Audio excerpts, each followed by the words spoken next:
I've put together approximately 35, maybe 37 videotapes, and all the information comes from a book dictated to me by God as his righteous servant, a man described in Isaiah 53, and the man described in chapter 11 of Isaiah, the descendant of David,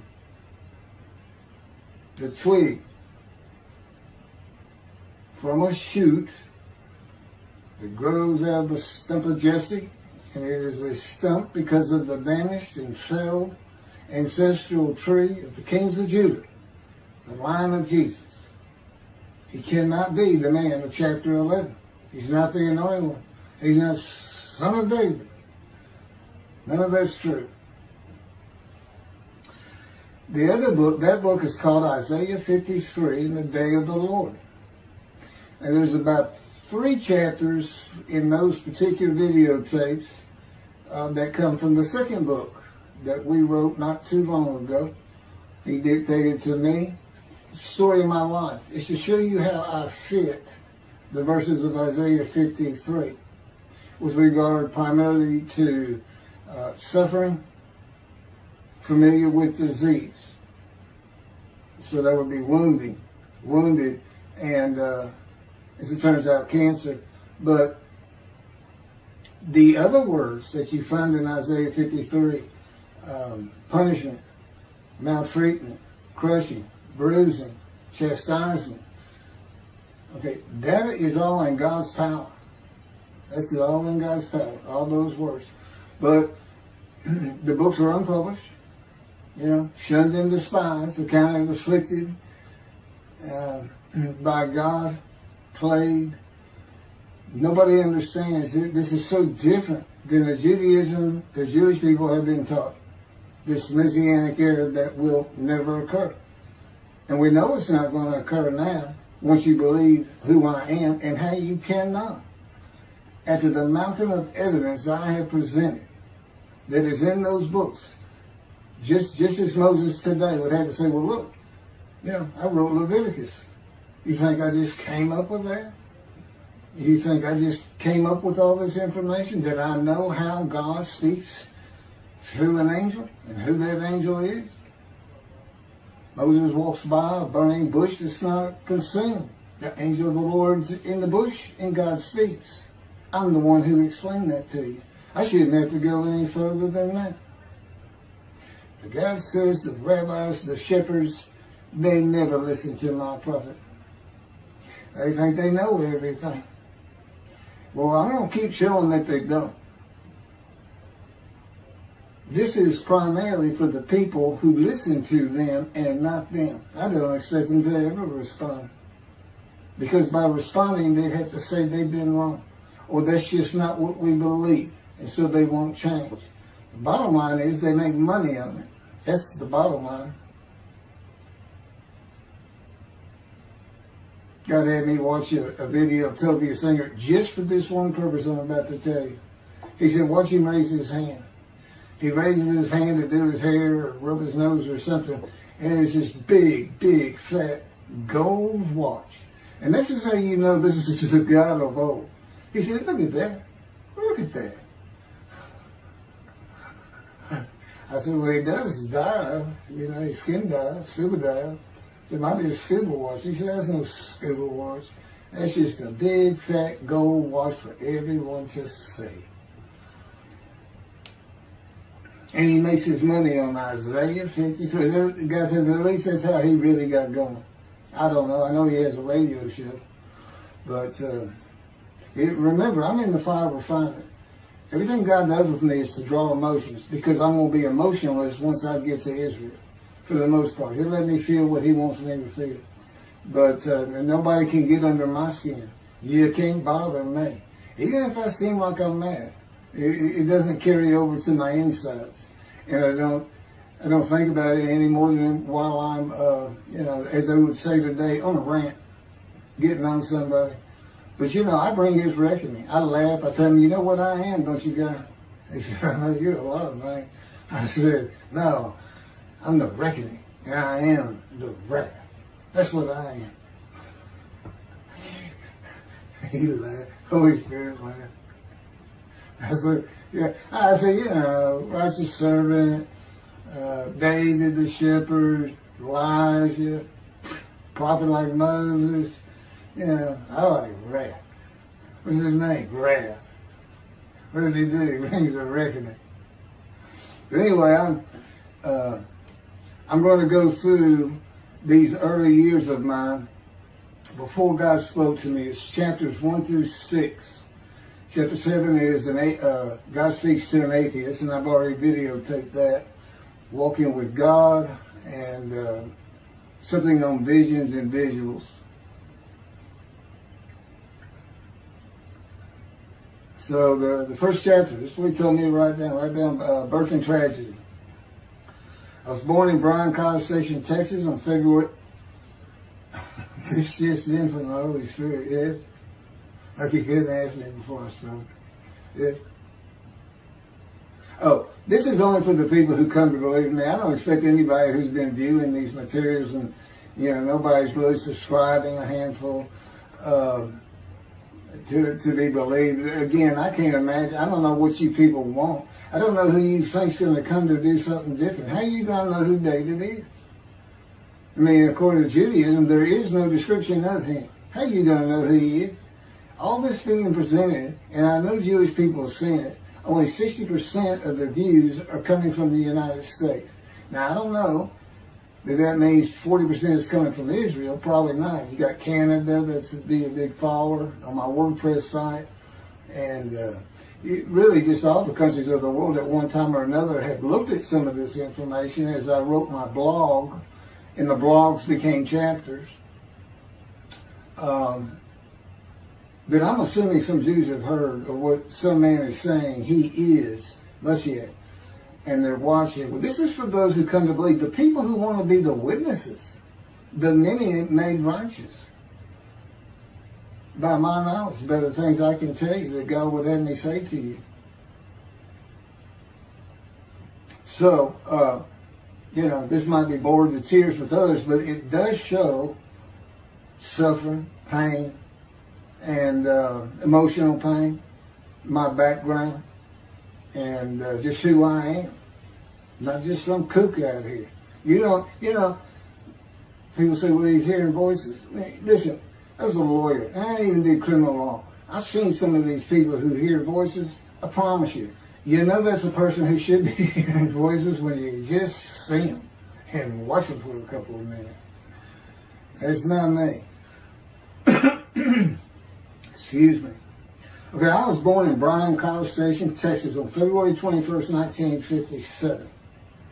And that's interesting because that's the year the first satellite went up. Russia sent up Sputnik, which was really 3 different satellites, and altogether they were called Sputnik. That is considered the dawning of the age of the internet. Now, I've asked God, how did you select me? How did I be blessed with this and learning all these things with this crazy life that I've had? And but he won't answer me. He's gone poker. This poker guy, he's not going to talk. He's not going to change expressions or anything, or me giving an impression that he is. And so I tried to come up with it on my own, and that is where I started. I said, because I know how important the internet is for this. It's the only way to get things worldwide, and all the teachings that have come through it. I didn't know, you know, I'm 63. I'm not like the young people who can just text messages without looking at the phone and all that. But he's taught me everything. He taught me how to set up Facebook, Twitter, you name it. And he would just say, go to your computer, do this, do that. You know, commanded it and directed to become very good at the computer and, of course, word processing. You know, I'm a regular secretary, except I still henpeck with one finger. I used to. But God says that's to show you I have perfect use of this disfigured right arm. It just doesn't have muscle in it, and my shoulder's short. Anyway, I was born in Bryan College Station, and that's where Texas A&M University is. And my dad was attending Texas A&M when I was born. I graduated from there 22 years later, which is a story in and of itself. So I was born premature in the 7th month of my mom's pregnancy. I was born in February, and there were many complications. My parents were told I would not make it through the night, and they should just take me home. Mind you, this is 63 years ago. The biggest problem was that my insides had not fully formed, and it was impossible for me to take milk. Mamie, my great-grandmother, told my parents, boil rice. Feed him the rice water. It's got all kinds of nutrients and minerals in it. Dad says he threw out a mountain of rice those first few months. And it would not be my last encounter with death. So my dad graduated and we moved to Metairie, Louisiana. And his first job as an oil and gas geologist. He looks for oil and tries to sell deals to people who can raise money to drill. He gets money up front and the percentage of production once they get their money back. That's what he's done his whole life. And I became, as a lawyer, I became board certified specialist in oil, gas, and mineral law because I had found it so interesting. As a young boy, I became interested. But he rarely had time for us. The other part, I said, okay, well, I was born when the dawning of the internet, so he's got a selection process for 57. And I come from a dysfunctional family. Lots of drinkers, lots of fighters. And on my mom, her grandfather committed suicide. It's tragedy. Earth and tragedy. In the Great Depression, he lost everything. He owned land in what is now downtown Dallas. But then when she was about 4 or 5, her mother went down to the market square in Crockett, Texas, small East Texas town. Everybody has their courthouse in the center of town, and there's streets on either side with stores. She went to the hardware store and purchased wreck poison. She hadn't gotten hardly out the door when she opened it and took it herself. Died right there on Main Street in the middle of the day in a little small town. I don't know how long that would have been. My mom's 85 or 6. She was 4 or 5, almost 80 years ago. So I'm sure it was quite an event. And her dad took her and her sister's about 2 years older, to Metairie, and not Metairie, to someplace in Louisiana. But could have been Baton Rouge. And her father became a elevator operator. And you can still find this in Houston. When I was at law school, I went to law school downtown Houston, but South Texas College of Law. And at the courthouse, they would have somebody sitting in there on a little stool and with a lever and take you up or down, take everybody up or down. With all the lawyers coming in for the court cases, it was packed. I'm sure they've done away with it by now. But that's what he did. And they found him one day or night. He had taken out a pistol, he shot himself in the head and killed himself. So now she had suicides on both sides of the family. And her father's brother took the 2 girls in. He actually adopted them. And when she was about 10 or so, I believe, she's with him out in some shack in East Texas. And, there's not even phone in this place. And he took a shotgun, and I'm sure he'd been drinking there, all known for it, and blew his head off right in front of her. I mean, that's all the circumstances I know about it. It doesn't sound like a good scene at all, but it scarred her for life.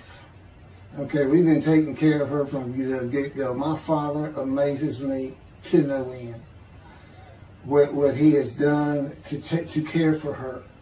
See, they knew that was his sweetheart. Eventually, now at 10 years old, that's who he married. And they're both from Crockett, Texas. Small town people. I still take care of them. They've taken care of me for 10 years. Got to me from society. He made me quit law. terminate my law license in Hawaii and Texas, and took me into poverty. I've been in poverty for 13 years until I just now filed for Social Security early. But I give them more than 90% of it to make up for everything they've given me for 13 years. While I'm in God's fire of refinement, learning everything I need to know. And I have learned much. There ain't any question.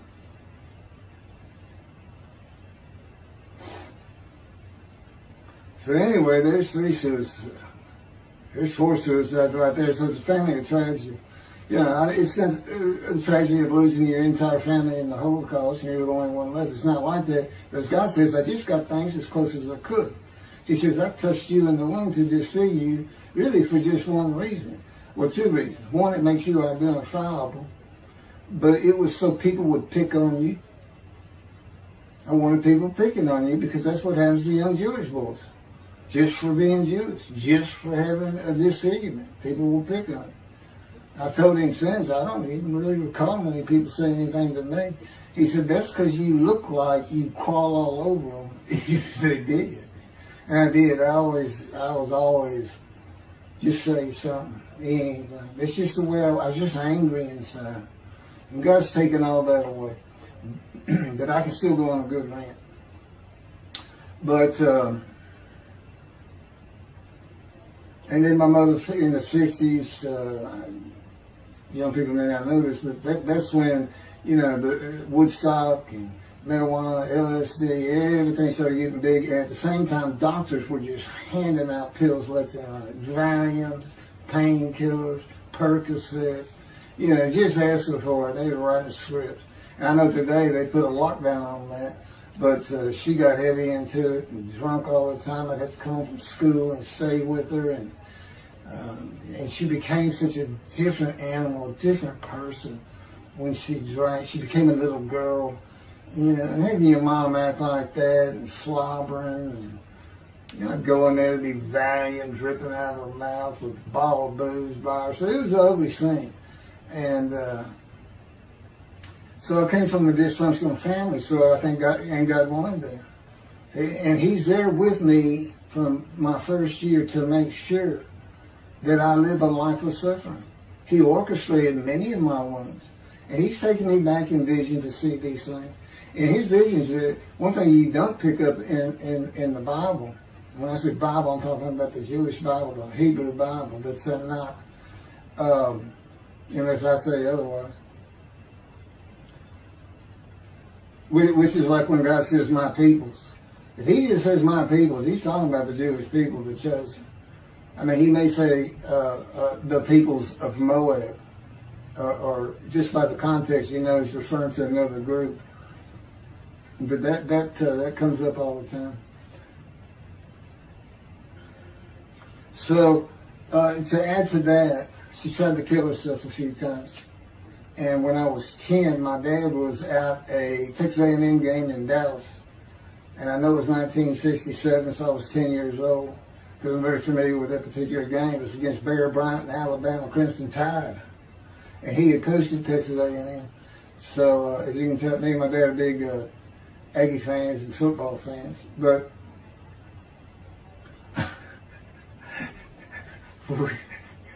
I had been assured we'd be able to see those games in Israel. Somehow it might be taken away. He said, we'll get it. That's the Holy Spirit. We'll get it. I said, he's so funny. I don't know where my sister and brother were, but I heard some noise and I went down. It was about 1 or 2 in the morning, and our stairs curved, and there was a little bay window cut out, and I looked down out into the living room. She's laying newspapers out, and I just sat there watching. I didn't know what to do. And she got down that paper and took out a butcher knife, not a razor blade, a butcher knife, and opened her wrist up. And this happened again years later when I was in high school. She opened her elbow up, and that was god awful. I don't know how. But before she bled out, my dad opened that door. I sometimes think she knew he was going to be there soon, would probably save her. But it didn't look good, and I hated myself for not doing something. Maybe that's why I was so angry. Anyway, because I didn't do anything, I just sat there. I couldn't move. I don't know. I don't even know what I was really thinking, really. But I can't. What it did is it told me how much her uncle blowing his head off must have done to her. That must have really hit you. I had nightmares my whole life, but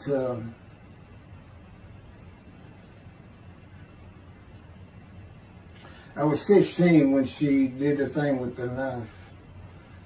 But you know what? My dad finally got her he got her the best psychiatric care in Houston, Texas, and that's big because we got a medical center that's renowned throughout the world. And they put me back together many a time. And she never did that again. And the amazing thing is how different she is in her very advanced old age. I mean, it's like she was never that person of the 60s and the 70s and the 80s. I don't know how my dad survived it. I'd have never stayed. I'd have taken the kids and said, try to find us. But he's not like that. I've never seen two people who love each other so much. It's crazy. But anyway, I was married for 20 years and we weren't like that at all. We're finally divorced for irreconcilable differences. Okay, my first major surgeries when I was 2 years old. My first surgery. Up above here, I have a scar. I had my first of many surgeries. Been born without my right pectoral muscle, small shoulder, withered arm. And there was the movement of my arm was restricted. There was some tissue in here that had to be cut out. So they opened me up and did that. I was born right-handed, but I do everything left-handed. Except for light things. Like I shoot a basketball right-handed. I throw a ball right-handed. Darts, things like that. But bowling, I'm left-handed. You know, anything heavy.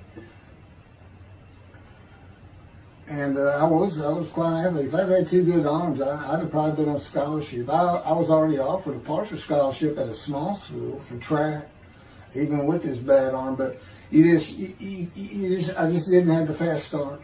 You got to have two strong arms just pushing out in front of you. But I was some kind of quick and fast.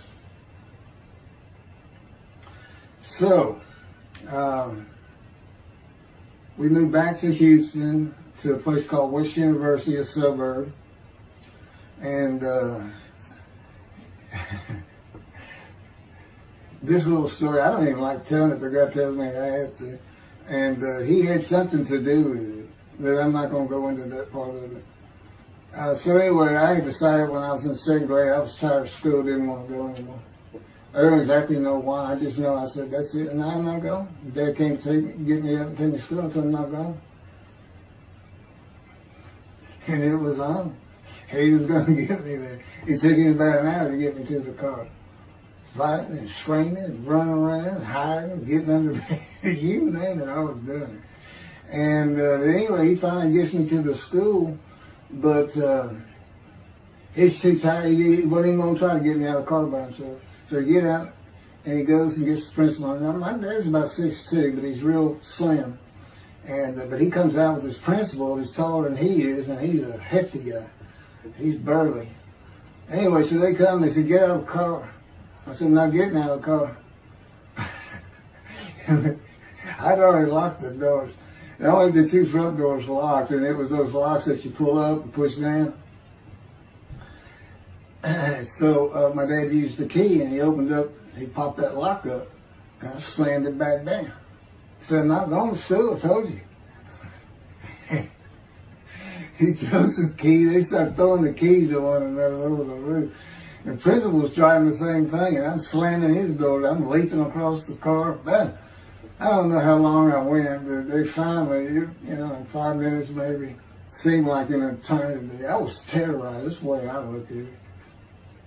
Anyway, the principal got it open, and I saw that door open, and I got back on the far other side of the, by the steering wheel with my back against that door. And I curled up like a ball, had my knees on my chest, and he reached in to get me, and I unleashed on him, kicking him in the face with everything I had. It broke his glasses, and his orbital bone got shattered. So, you know, That wasn't my first principal either. There's another one. So, but anyway, so they carried me in, and it was very embarrassing. I was crying.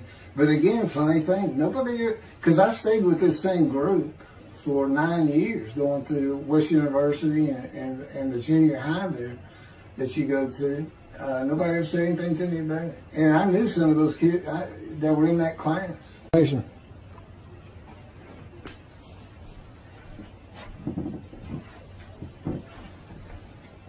My camera only goes for half an hour. I can see on the screen that I have pointing towards me that when it runs out and I have to turn it off and turn it back on.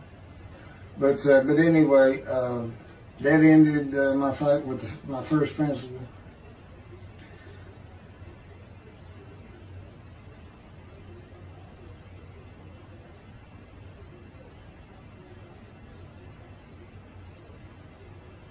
Yeah, here it is right here. You got to help me put these together. In the 10th grade, the principal of the school told me to cut my hair. You know, I had long, blonde, wavy hair, well past my shoulders. Again, this was, I graduated high school in '76, and this has been junior high, so it's in the early '70s, but it felt like the '60s still. And I kept it in a ponytail. It was neat. But it was a school-wide policy. I think I was one of the last people to cut his hair. I was hiding all the time. I was always on the alert for the teachers that would turn you in. But I went and got it cut. I told the barber right at my collar. Sat there in the chair and cut it right at my collar as I was instructed to do. And then I was commanded to return to the principal's office. And so I presented myself to him. I sat down in the chair in his office, and he gets up, walks behind me, and grabbed me by my hair, back of my head, and jerked my head back fast. And said, "It's still over your collar." Now, I don't know if I did a backflip out of that thing. I can't really recall. But what I do recall is it took 3 people to get me off of him. And I was permanently expelled from school, which ended up me leaving home. It wasn't a runaway. I'm just out of here. I'm tired of everything and everybody. I ain't going to school ever again. Hate school, always there. That was me. Yeah, they had to pull me off of him. I understand through a friend of mine, he said, "You know, my brother went to that school. He had some stories about that guy." So that's it wasn't me, it's him. Second major surgery came when I was 12 years old to try and repair my right knee and just below it. I was running full speed in a field. High grass and weeds with a family dog. And God says he had something to do with what the dog did. For no apparent reason, just suddenly he was running at my side. And he just bolted, he just stopped going straight, took a hard left and went right between my legs. I go sailing in the air and I came down on my knees. Except my right knee came down on a broken Coke bottle, Coca-Cola. And they used some thick grass back then. It was stuck nose down, way down. It was all broken up, but it was the bottom all jagged that my knee just, you know, they said it went to the other side of your knee. They said, "You got that whole field in your knee." But when I got to the hospital, I sat there for a long time. The first doctor that came in and just told my mom, right in front of me, you know, I'm in the room, you know, he said, I can't repair that. It's not repairable. We want to take it off. I can't use it. And I already knew that because as I started screaming and yelling for my dad, he finally came back. This field was behind our house. There was a chain link fence, and then the field. And you know, my dad finally heard me. He got over. He saw the blood, and so all of a sudden he's scared to death. I'm going into shock, and he got me to put my arm around his neck, and he said, "Can you walk on it?"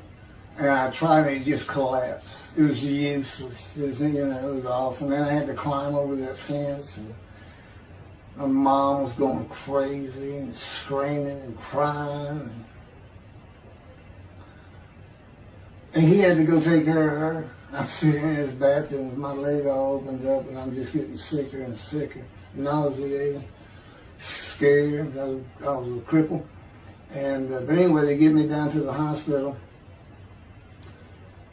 And this, like I said, the first doctor was just like, we don't know what to do. And just right then, and God says he knew he was going to be there. This doctor walks by, and my mom recognizes me.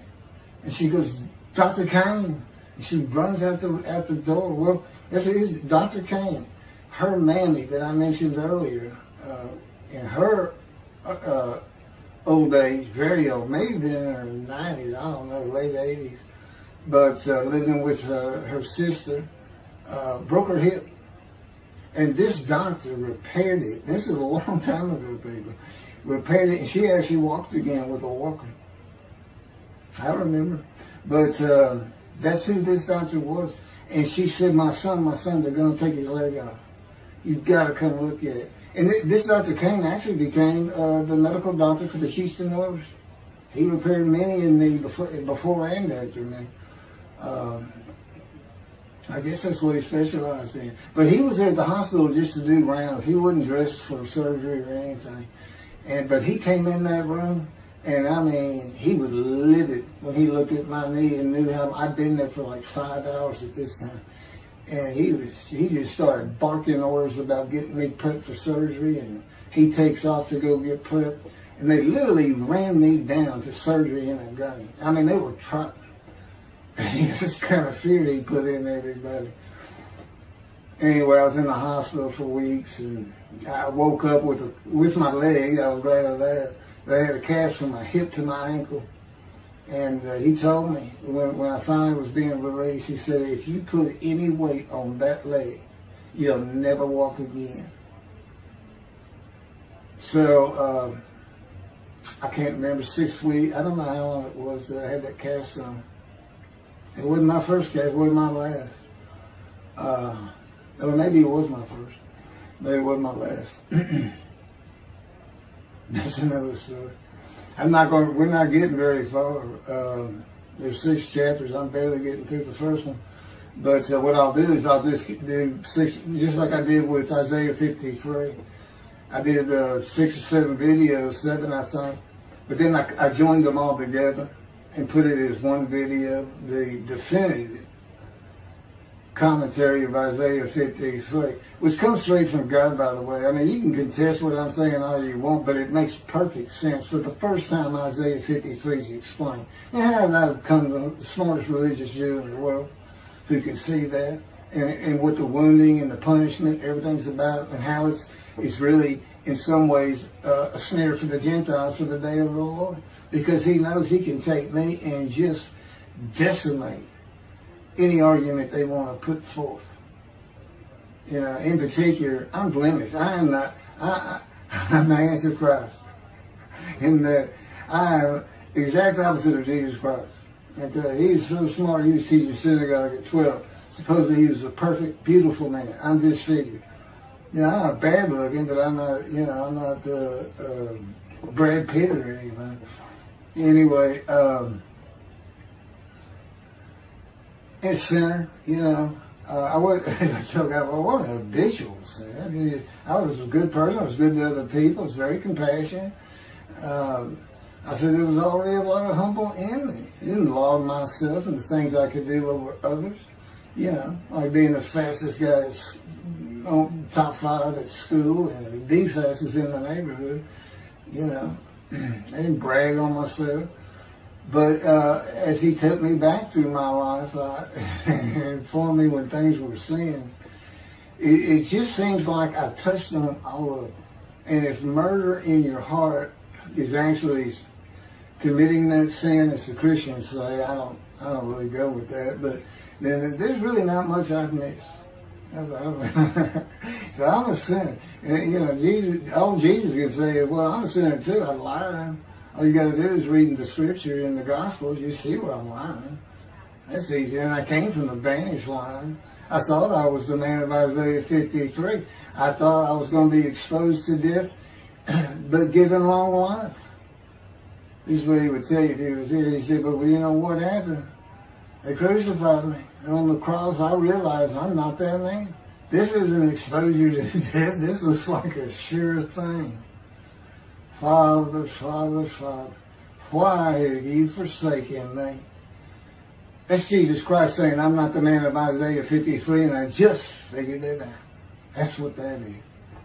I ask God sometimes, you sure you didn't have that written? Why on earth would they write that down? They forget about it. We need to forsaken me. But that's what it's about, Christians. Oh, they got their way. They can explain that being counted a sinner means he got crucified with the sinner beside him being crucified on each side, left and right. So there's three of them, so he's counted a sinner. Okay.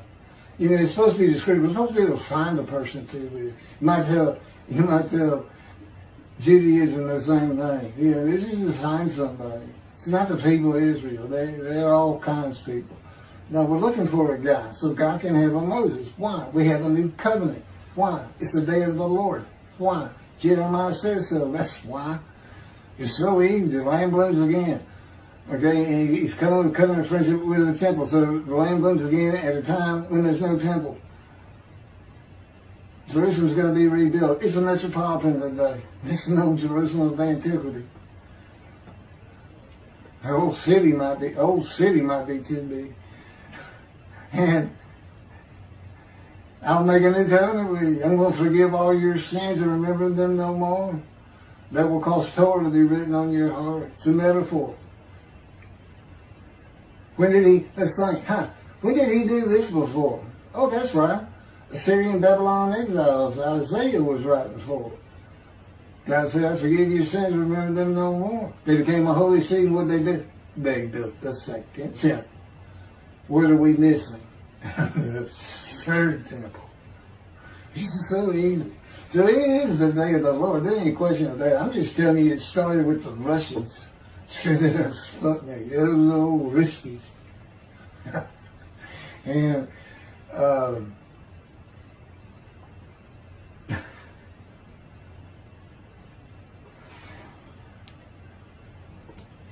and he's bringing the covenant, but he's got to have a Moses. He said him send a prophet like Moses. So he's saying it's Joshua. No, it's not.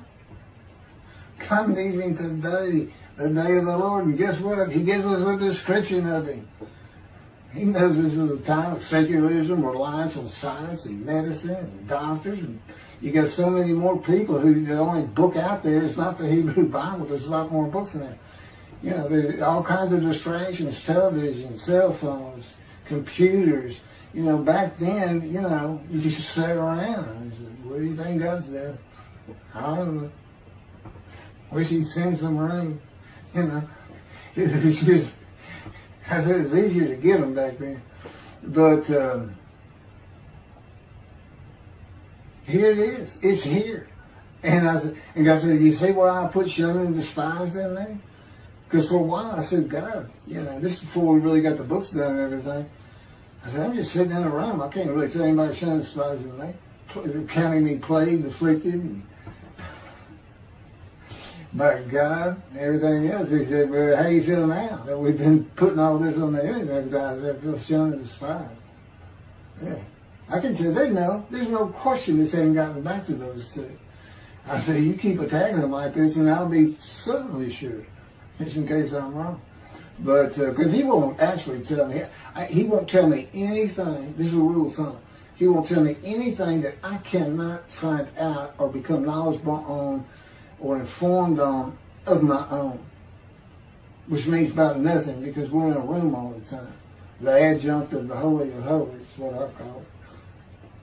I live in the Holy. I'm like the priest who can, the only person who could go into the Holy of Holies was the high priest. And that's what I'm like. As a matter of fact, God had me write down, just as he had David write down, a new Psalm 151, where God said, it's on a video, where God is speaking, where the Lord came to me and God said, quote, and within that, he says that he declared me. We actually used the psalm where he declares it for David. He declared me an eternal priest in the order of Moshiach and King David. and a rightful king, small k, and a rightful king. And he also declared, I'm the righteous servant. I mean, that's God talking. I mean, he's using it. When he dictated to me, it wasn't, to be written in my personality. That's him. That's him doing a new song. So, because he does that. Even in the writings, the person doing the writing, whatever prophet it was, or Moses, or David, if he wrote Samuel 2 and Kings 1 until he died. As I said, God says, just assume the central character is the one I had writing, because their lives change when I come to them, just like mine's changed. This is not anything I could have ever conceived or even bothered thinking of. I'd have never read the Bible my whole life if he didn't tell me we're going to the bookstore and get you a Tanakh. That was 13 years ago. And my answer was, what's a Tanakh? I didn't know anything.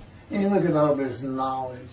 But this is it. This is the only power he's going to use in creation. He's not going to perform miracles. He's not going to have me perform miracles. And he's not. He said, the only power I'm going to use is on you. What I can get you to do. He said, I can take a Gentile Texan and take him to Israel and get my temple built. Okay. He said, because that's what you say to God all the time. Okay. And one night, I hadn't even read Isaiah 53. He didn't come to me and just say, offer yourself for guilt. I crushed you with cancer. It was me that did. That's not, I wouldn't have known what he was talking about. We finally get to Isaiah a couple of years later. He said, Keith, read Isaiah 53. I said, okay. And so I read it. I said, okay, finish it. He said, who do you think that is? I said, I have no idea. I can barely read it. I didn't know what it's saying. I said, I think these two verses ought to be up here. I said, you sure nobody messed with this thing? He said, nobody messed with it. It's just how I had Isaiah write it. He said, that's you. I said, oh, okay. And I couldn't help myself. Good luck convincing anybody. I can't even tell what it's saying. He said, before we get done, and he's right. I've been over that thing so many times. From my original version of Isaiah 53 that he dictated, or told me how to put together, but every sentence, every word is, we've changed it up and added things. I've learned things. Like I didn't know about the test of devotion. I didn't know why the angel was leaving early in Malachi 3, but I do now. And all that would cause an amendment to my midrash on Isaiah 53. And, the book has me, these are all on videotapes now, me and Rashi. Rashi, the first one to come up with this is Israel.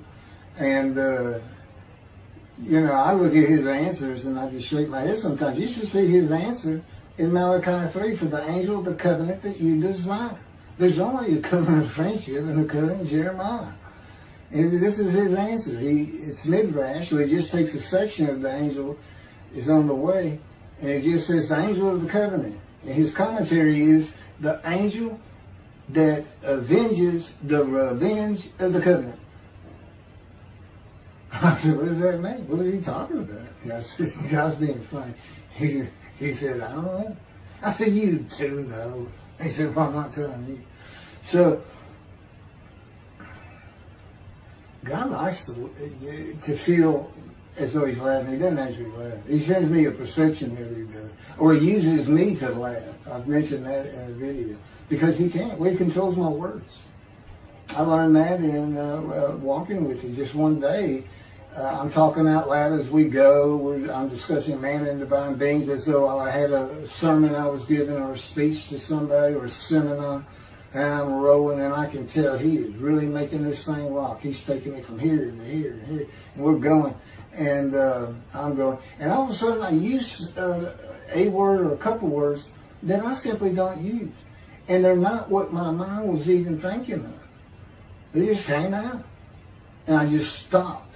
I said, did you do that? I didn't even say, hey, did you just make me say these two words? Because I knew he knew. I said, did you do that? He said, I did. He was almost indignant. I did. I said, okay. Anyway, that's where it all started. Now I know. Okay, guess who that is? That's the Holy Spirit. Using me. He doesn't sound like that. But he'll use words like that. So he's getting bored. They like to cut. I mean, let me just say this. This is part of guys you don't know. And it's not all the time. It's some of the times we do tend to get kind of silly in here. But, you know, they do things after a while. I'm like, you know, I feel like a kindergarten teacher. And I got two of those kids that you just shake your head at. She said, this is a handful. These two are nothing but trouble. Always fooling around, looking for a laugh. And the Spirit's always working in heaven, death, God laugh, as it were. Again, he doesn't actually laugh. He just, it's a perception that's his emotion. If God has any emotions left, because worrying about other people's pain is not one of them. It ain't that clear to me. I don't care about your pain. And just saying it makes you mad. He says, see him drawing anger. And he'll do so many times over and over. He says, it's easy because now it irritates the fire out of it. He just started. I said, how do y'all keep doing this stuff? And one day I told him, I said, I got it. Which means it actually came from them. I got it. You never grew up. You never got sent to your room. You never had to climb that mountain to achieve something. Put yourself out there. Nobody's ever whooped you. He said, I said, that's what it is. You never grew up. That's what it is. Yeah, I'm dealing with the child God. That's what I'm dealing with. Having an argument. And then he came down as mean, very serious, mature guy. And I didn't bring that argument up anymore. But that's how it gets with me sometimes. It's an incredible lot. For me, I'm not going to get to him. I guess I'm at the end. I'm getting close to when I got shot. I thought that was a new chapter. Oh, it's not. Well, I'm going to put it, this is getting long. Anything over half an hour, we try to stop. Now, my Isaiah 53 is 5 hours. But, you have to watch it all at one time, of course. He doesn't hardly let me watch it. Yeah, I don't even watch them before they get posted. He said, no, you watch it later. Because it comes on the TV that he got me. And I didn't know at the time it was going to be, that he was serious about doing videos. And I certainly didn't know about making it a backdrop. He decides everything. He tells me when to eat, when to get up. I don't sleep hardly at all, 2 or 3 hours a night, and sometimes less, and take a half hour nap sometimes. But I found out I feel fresh. I don't need that much sleep. He said, well, you're not really doing anything. Why do you need a lot of sleep? And see, that used to make me mad. Now I just laugh at it. Thank you very much for listening. I'll pick this back up on another video, and eventually I'll put these first 6 chapters, just like I did Isaiah 53, because it's a book that he dictated to me. I can't get it published. I'm going to put it on YouTube. That's why I'm reading it. And as I said, if you don't want to listen to it, don't listen to it. But the information that's in these books and in those videos is, that's my proof. And quite frankly, God says, if that's not enough for them, well, that's just too bad. Utter destruction is what they end up getting. They better learn how to listen to the prophet. See, it's no different than the people back then. You'll say, well, why didn't they listen to Isaiah? Why didn't they listen to Ezekiel? Why didn't they? They laughed at Ezekiel. That's what Rashi says in his commentary. I didn't know it was laughing at him, but they just ignored him. Everybody thinks they know it. But in any event, I do know there's one chapter we haven't put in there, and that is recognizing a prophet in time. It says Moses vouched for Joshua, so he didn't have to be tested. Now, the problem with all that is, and I think why God hadn't had to put it on video, is that they're looking for a seer, somebody who can see the future.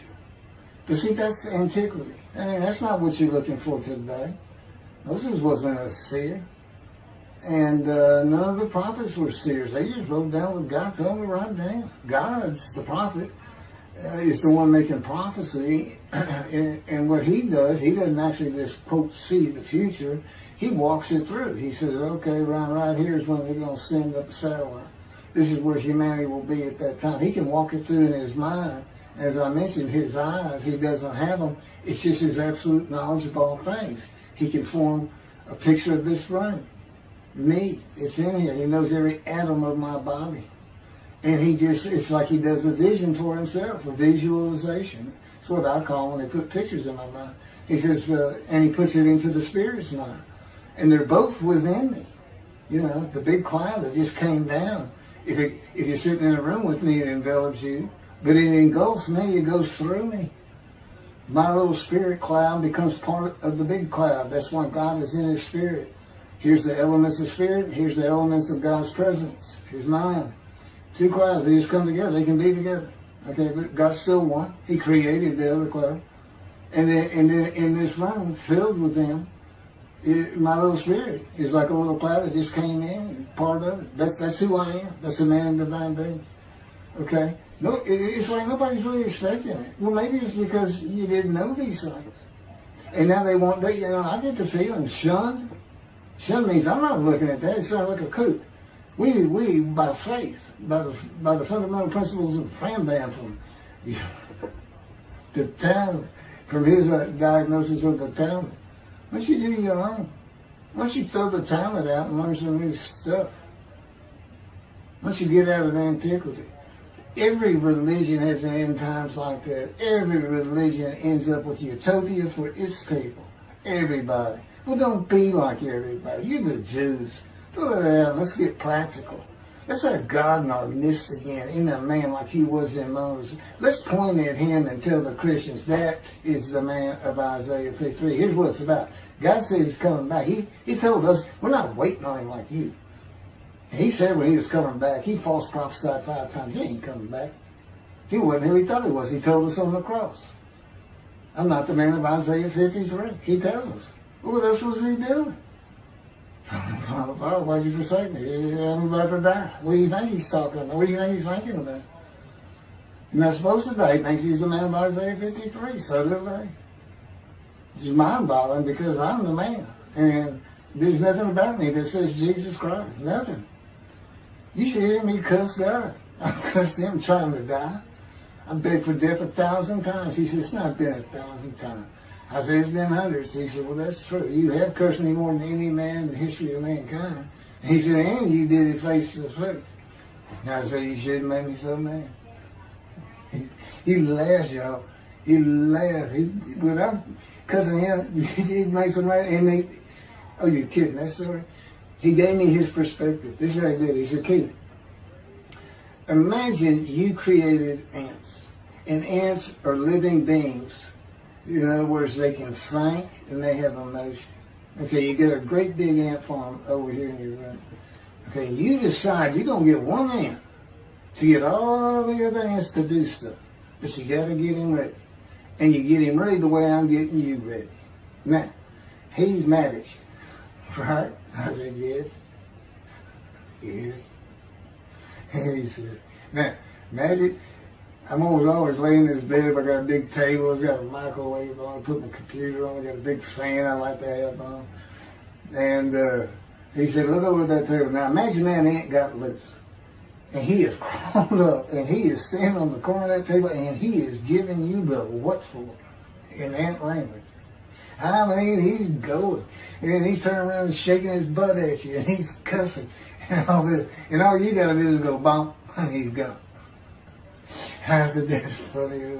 And it is. And that's how he, that's what it does to him with me. The spirit will rile me up. I call him a troublemaker, troubler. He's so funny. But God's so humorous. There's a difference in their humor.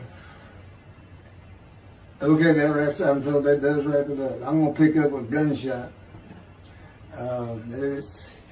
I guess it was worse than the accident to my knee. They ended up opening me up from between my breast and my pelvic bone, and now it's been 3 times. And eventually, the lung cancer and colon cancer and skin cancer. But the lung cancer is when they told you should have died from the colon cancer. He said, but this is it. We can't treat that. It's too advanced. You're gone. And prepare to die. That was 20 years ago when the planes hit New York. It was the planes hitting New York that got me up off the ground one last time to see one more